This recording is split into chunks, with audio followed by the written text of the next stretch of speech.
Good morning, boss. How was your weekend? It was nightmarish, Arthur. My husband and I intended to spend the weekend at our loft in Manhattan, but then we got word that the plumbing in our lake cottage sprung a leak. 400 square feet of imported Italian marble, ruined. How was your weekend? I spent the weekend in my one-bedroom apartment sweating blood over whether I could afford a new shower curtain liner or not.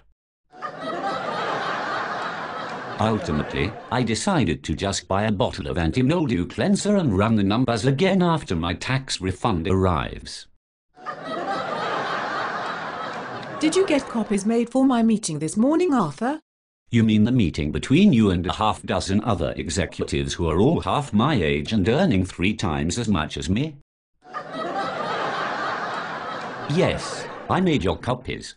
And I also made each participant a name tag reading "Hello, my name is so-and-so, and I'm here to remind Arthur of what happens when you don't bother finishing your degree." Sort of like the ghosts of Christmas past, but hot 30-something female vice presidents in miniskirts. Sorry, Arthur, I didn't hear you. My phone was ringing. I'm expecting a call from my realtor. My husband and I put in a bid on a 6-bedroom place located right on the lake.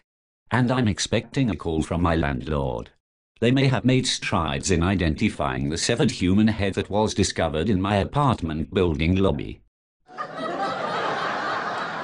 I tell you, ever since the crack dealers got chased out by the meth dealers, a downright unsavory element has taken over.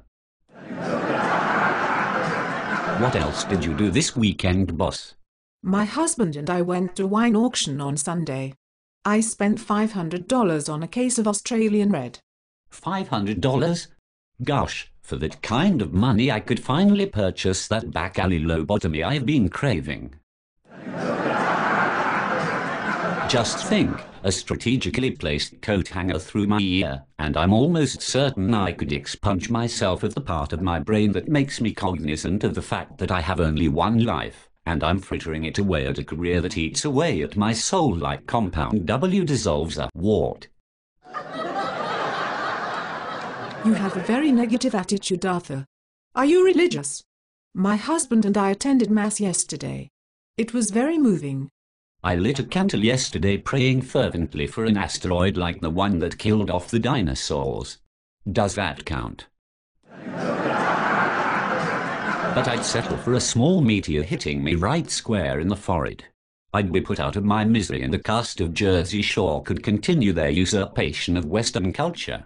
Everybody wins. Very funny, Arthur. By the way, I sent you an email with a half dozen meetings to schedule before the end of the day. Sure thing, boss. I'll get right on that. Right after I make coffee, stock toilet paper in the executive washroom, and see if during the weekend the dull letter opener in my desk drawer miraculously became sharp enough to sever my carotid artery. Have a good day, Arthur. You might just as well suggest that physicists whip up a spaceship capable of surpassing the speed of light, but thanks all the same.